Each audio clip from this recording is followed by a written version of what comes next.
Omuche t-shirt kroma maye abane ye nto. Akwan no ye omuka so mbegu so omo angu abane. Abuza from mamu nyina makwaba e de Ghana and Sem TV so.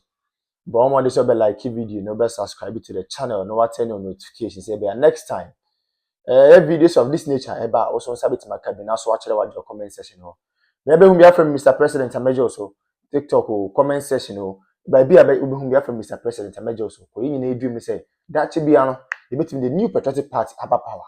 Na ya bana Ghana fo nyina ho ato ko amamo we dey. The need to Sudan say man we need that chi bia. Na the bia me ka sem bi say amanyasom ne ye no. So wa mo ni anda ho a ho be chiro pa.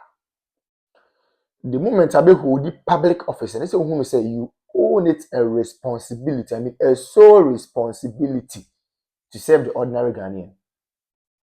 But I think say I do retirement. If you say a public office no more hold it. As a result of that, it is their sole responsibility to impact and improve lives of people. They have forgotten about that.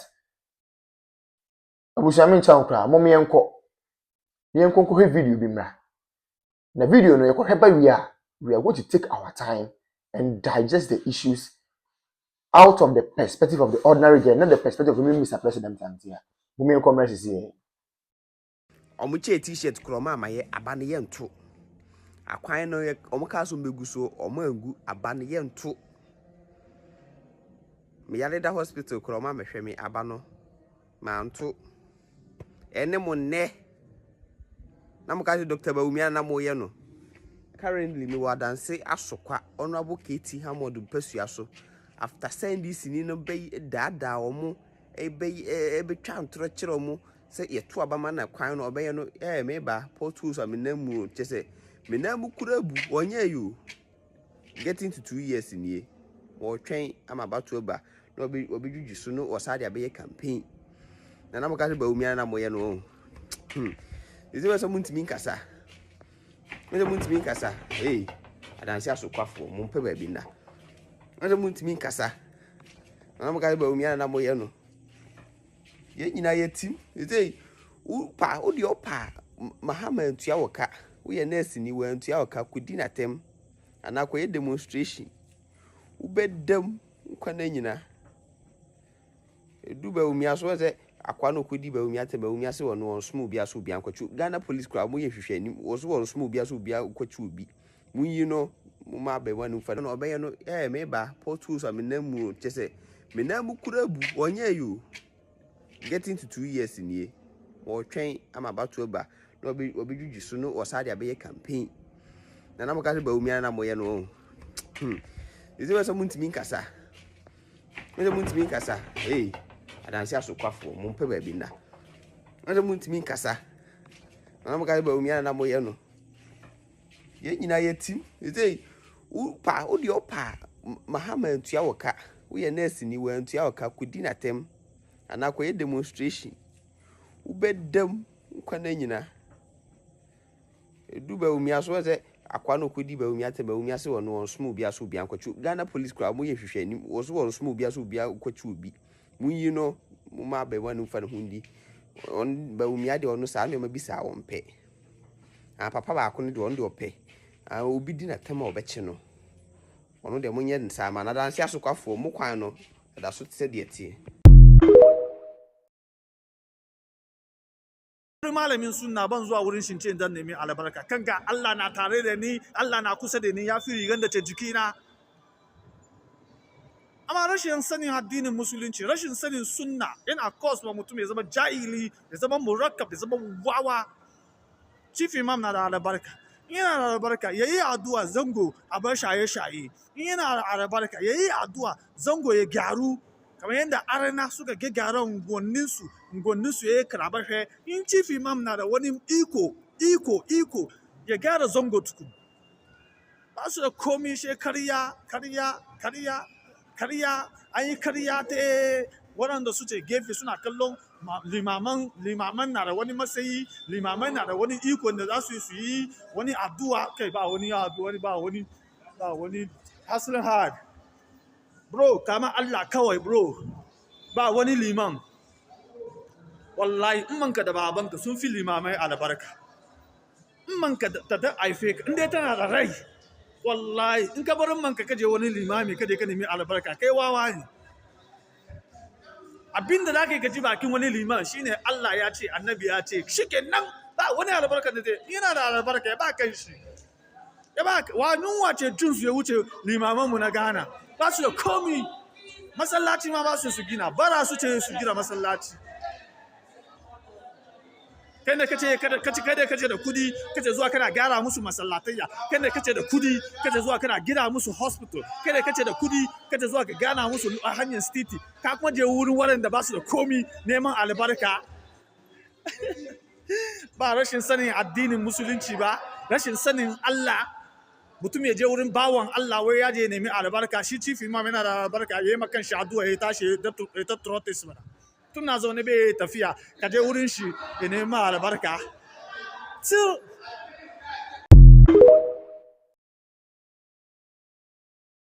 Edemano unya Kamila Al-Hassan ayi teacher ni yo se hwan ya woni akora bi de ba yi o de ne betina ho sopa na wo DJ ke unim se atintenhu ta woto na wuhwiri treasure unim se atintenhu eta woto na wuhwiri treasure onzo obi anka bi ma o DJ ke onzo obi anka bi ma sa na wiase ne tie so obi asamba fa we afutuo obi asamba susuka na wunnim de da wanim obi asamba susuka na me me sreba wo se ebi mu be defend no wo be defend DJ ke sasai enim guase we ya wagu ne ho DJ K nya nipa asem no wo ka no okromu a me se me DJ K no minim de ntia me se me kasa wakama asem me wakama asem ya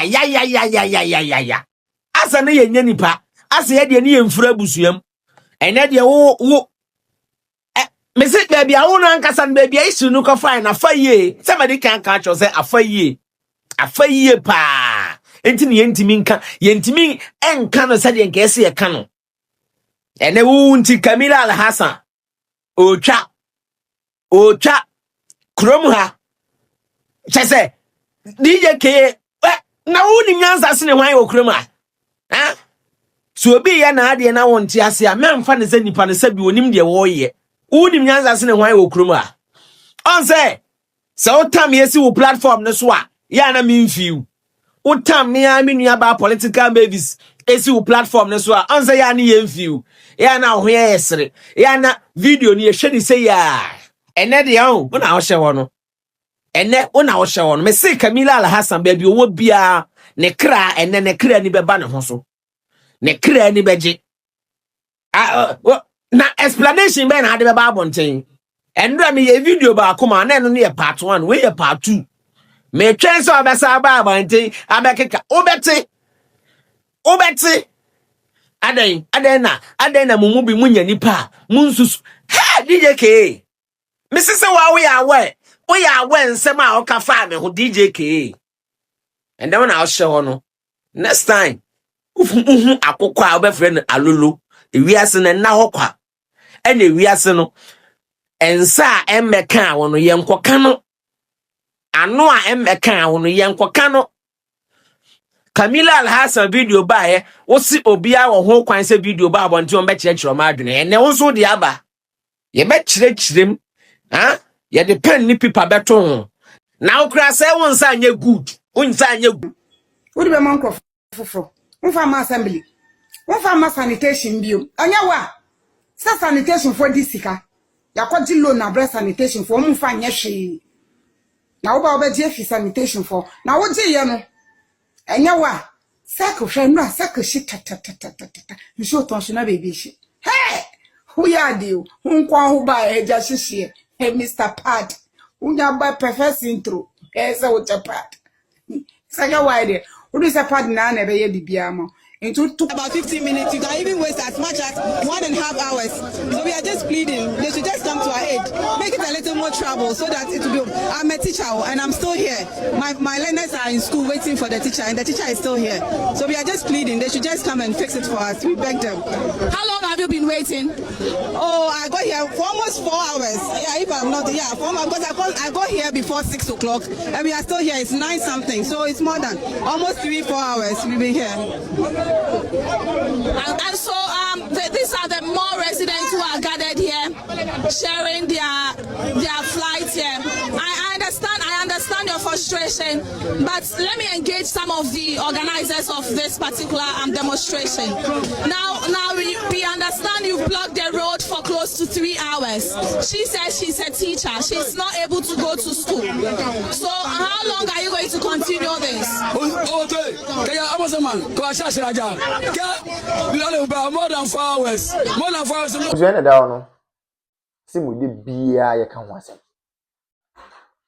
Oman we just say yenim oman issue ayewo. Ko ye hwe ne ma papa na adan kwaku for Dr. Bawumia ye de ma oman we a. Any 2024 elections eko, e no ma Dr. Bawumia e den e de kire Ghana for say me ba we ni we na me yama mo na. Busia na ke ye nsem pata de yensa kan.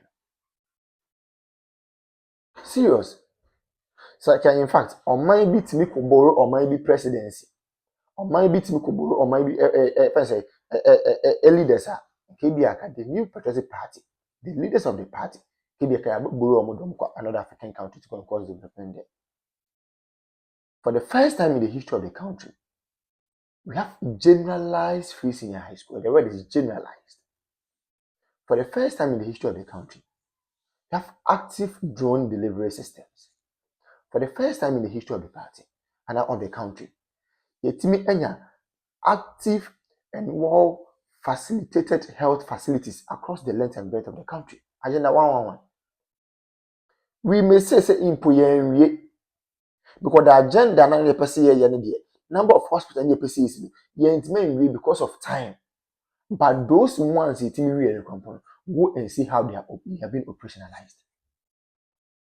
And then me look say we have some of the hospitals in fact, yeah, equipping hospitals not all right too. But because of political tantrums and political gains, many can say, "Yeah, hospital and it goes on and no me say." It is a Kenyan who saying and no man in Abaya. This is a kind of country that was I would to me say, "Oh, I mean, say almost same people for comfort."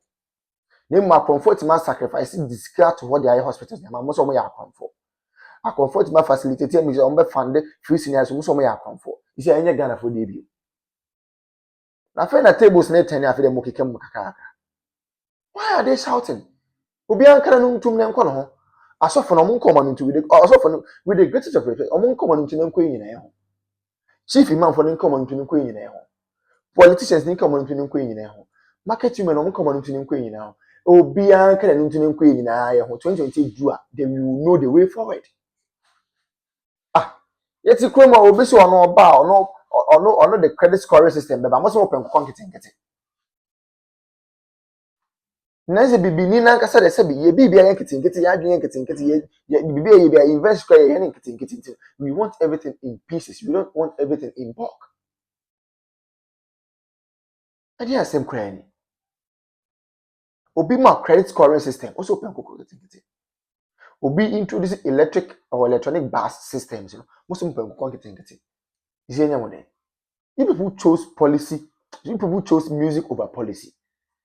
Na ne yete ne nyina ho papa na fe na mbusu wache dem me na wo ne wo sia che me sabi me na me ko ka che Regr3ts ma so o mema was come to boot one ye wa ha digitalization ye start say ye mo se da bi digitalization en to kinki nti mo pe kinki sika nti amamu papa na ba o mo ma mo kinki amamu ade da mo kam